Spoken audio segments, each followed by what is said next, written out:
What's going on, guys, and welcome back to another episode of the German Bear Podcast. Today, we got episode 3 of the Bears Draft Prospect series on the channel, and today will be all about the wide receivers of the 2022 NFL Draft. And I can't tell you enough, guys, how excited I was for this episode. I love the wide receiver position, and it was so much fun scouting these guys. A lot of great players to get into today, and let's just get started. But before we want to start with the actual prospects, we got to talk about the Bears wide receiver depth right now. We only got Darnell Mooney and Daz Newsome under contract, so not the best situation. Mooney, obviously, we have our young, talented 1,000-yard receiver, and then in Daz Newsome, we have last year's 6th-round pick, who is talented and showed his potential in special teams, but didn't have the biggest impact on offense last season. So we obviously need still a wide receiver 2 and a wide receiver 3. This year's free agency market is one of the deepest I've seen in a long time, and it offers a lot of great players. So there's a lot to work with this offseason for Ryan Poles, the new GM. And then you have this year's draft class, once again for the third straight year, very deep in my opinion. Got lots of great players to work with. Just like the years before, you can really get value out of round 3, round 4, even maybe potentially round 5, like the Bears did in Mooney. You don't have your certified Jamar Chase like last season, but still, lots of great talent in this class. Let's get right into it. Today I got 6 players with me and some honorable mentions right at the end, guys, that didn't make my list. And I want to start off with David Bell, 6'2", 205 pounds out of Purdue. What's good about him? He has amazing body control, great hands with the ability to make special catches, athletic and quick, big framed wide receiver. That's what you want as your Allen Robinson replacement. He understands zones quick and finds the soft spot. He's good after the catch, shifty, physical, has a very good stiff arm. Route running wise, I think he's absolutely amazing. I like it a lot. When you look at the Iowa tape in 2021, he displayed the ability to get open, destroying these DBs, which is good competition. Same goes for the Ohio State tape. And I think he's very versatile. Gets open with speed through route running, with good hands off the line, has a variety of releases, good hips and feet at the break point. And like I've mentioned before, he played good competition in the Big Ten. Cons about him, he lacks top-end speed to win deep constantly, but he has shown good speed at times. He's too grabby and tends to push. That can cause flags or will cause flags in the pros. That's something he might got away with in college, but in pros they typically call things like that more often. And he's not amazing in run support. He could still improve in run blocking. So in conclusion, he's projected a second rounder. He's one of my favorite wide receivers in this year's draft class, and it's unbelievable that talent like him will fall into round 2. Like I said, very deep draft class and lots of talent that will fall into the second, third round. He's an amazing, precise route runner with great hand-eye coordination, makes catches in traffic, great body control to put himself into the superior position over the cornerback, plus the ability to make people miss after the catch. The 6'2" is very helpful as well. Perfect addition to the offense next to Mooney, and a great target to Justin Fields, like that security blanket that Allen Robinson was for the Bears for years now. With Zion Johnson from Boston College, probably my favorite prospect yet, and I would be so happy if the Bears get David Bell. He got linked to the Bears a lot lately, so you got a bit of a connection. A lot of fans want to see him on the Bears, and he's a great prospect. Moving on, I want to talk about Christian Watson, 6'5", 210-pound wide receiver from the North Dakota State University. What's good about him? Huge frame, like crazy perfect physical profile, amazing body control, puts him in good positions, smooth lower body for his size, and quick footwork. His hands are amazing. He catches almost everything thrown his way. Eyes on the ball, hand-eye coordination is great. Strong hands, fights through contact, has the box-out ability with his size and arms. An all-rounder, was used in the slot, outside in the backfield, where he displayed strength and with vision running the ball. Amazing deep speed, a real threat with a high motor. He's projected to run a 4.4. I'm so excited for his combine, what he can bring. Competition was kind of a question, but he answered them at the Senior Bowl by receiving the award for the best receiver at that event and really showing out in the one-on-one drills. Like, you can look that up on YouTube. He really destroyed these cornerbacks, and a willing blocker with strength. So where's some areas he could improve on? Route running is good, but by no means perfect. He takes too many unnecessary steps and is too upright in some breaks. Contested jump ball situations is another big problem with him. He relies too much on his body and his size, so he needs to learn how to catch with his eyes and hands in these situations. He does that well in other situations, don't get me wrong, but in these contested one-on-one 50-50 ball situations, he could improve a bit more because he has that big frame. So you would love to see him improve on this area. So he's a projected second to third rounder, but is getting a lot of first round buzz lately. Amazing prospect with insane measurements, speed and hands. He would be an amazing fit as well next to Mooney. We need a big receiver to replace Allen Robinson, and with Watson, he has it all. He has a high upside. Just needs to improve on little things, but very good prospect. If he falls to the second round, would be an absolute steal as well. George Pickens is the third receiver on my list. 6'3", 200 pounds from Georgia. Huge frame at 6'3" with long arms. He moves well, has fast feet, good hip movement, understands zone alignments and finds soft spot constantly. Has great hands and hand-eye coordination while tracking down deep balls.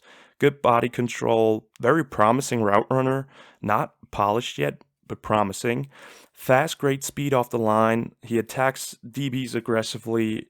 Great in contested catch situations. Probably the best I've seen or the best from my list.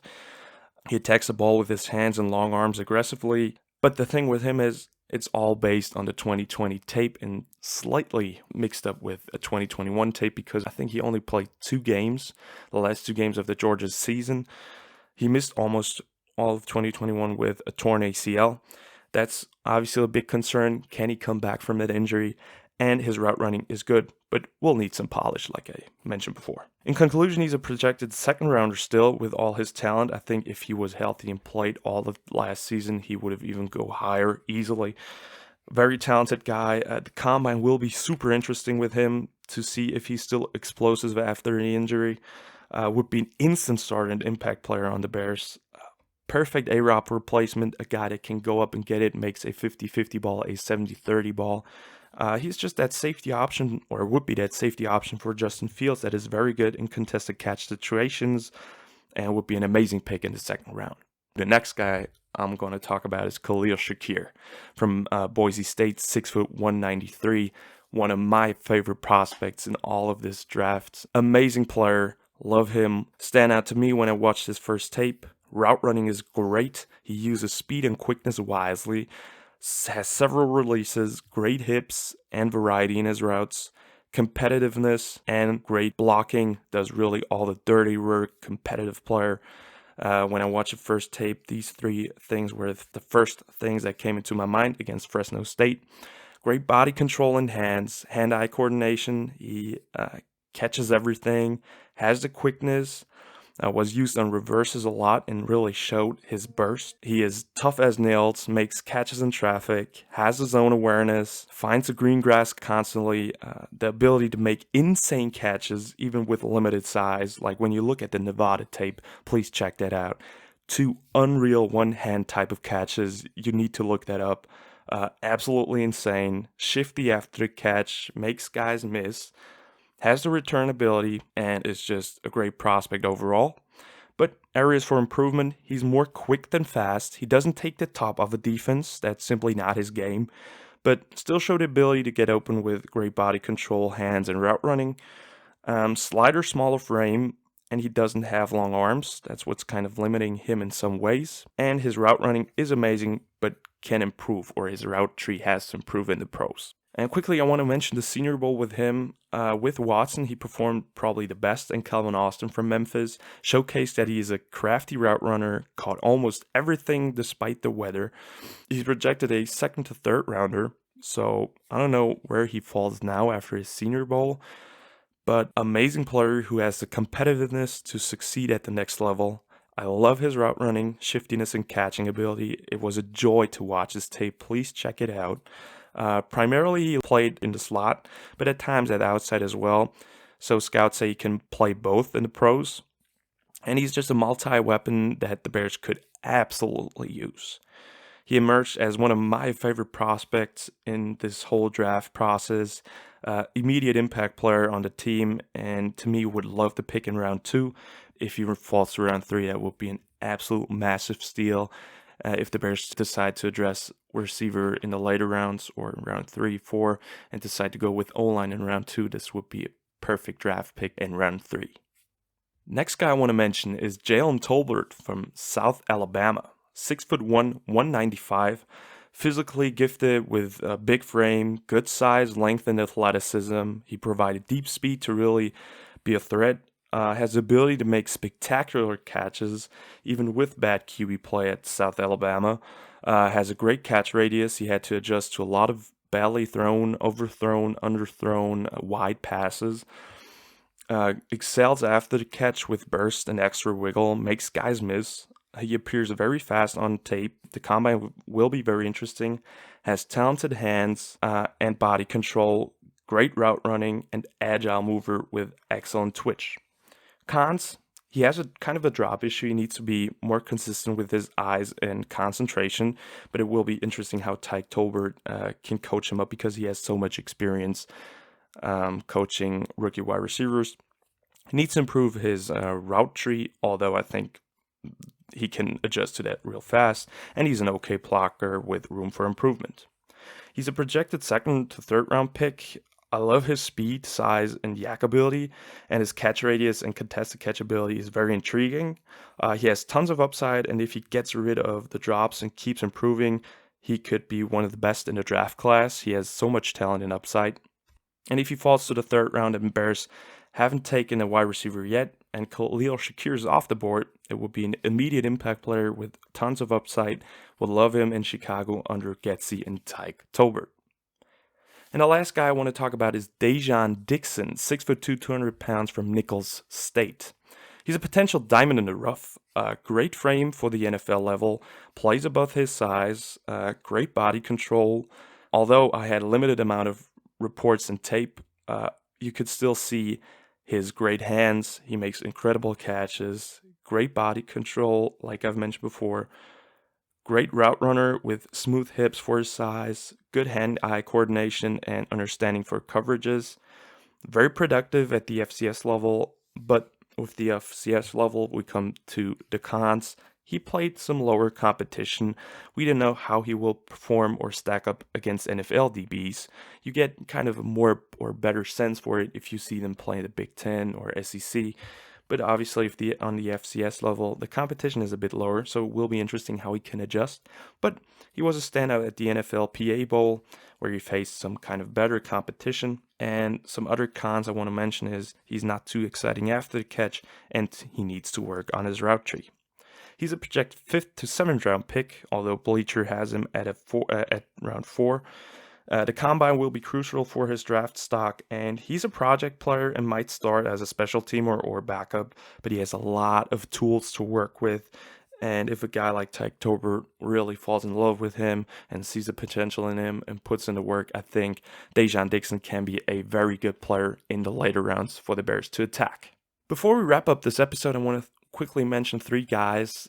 Chris Olave, who is so good, fast, speedy route runner, but he didn't make the list because I don't think he will fall out of round 1. Like, we don't know if he falls into round 2. If he's there in round 2, he is the best player available, but I'm not sure or not ready yet to say he will fall into round 2, so that's why he didn't make the list. Calvin Austin, due to his size, didn't make the list. I wanted to get guys into or on my list that have a bigger frame that can complement our offense and replace potentially Allen Robinson, but he's a great route runner with good speed. And lastly, Romeo Doubs. I was between him and Jalen Tolbert, but I decided for Tolbert because I think he has more talent. But Romeo Doubs is obviously also a good player with great speed, kind of some drop issues, but would be a great pick as well. So that wraps up the episode. Thank you guys for tuning in. If you want to check out the other draft prospects episode, the O-line episode, and the corner episode, it was so much fun talking about these guys. And if you like the video, like and subscribe for more Bears content. Check out Instagram for the latest news. The next episode will be the safeties episode, so stay tuned for that. And as always, guys, bear down.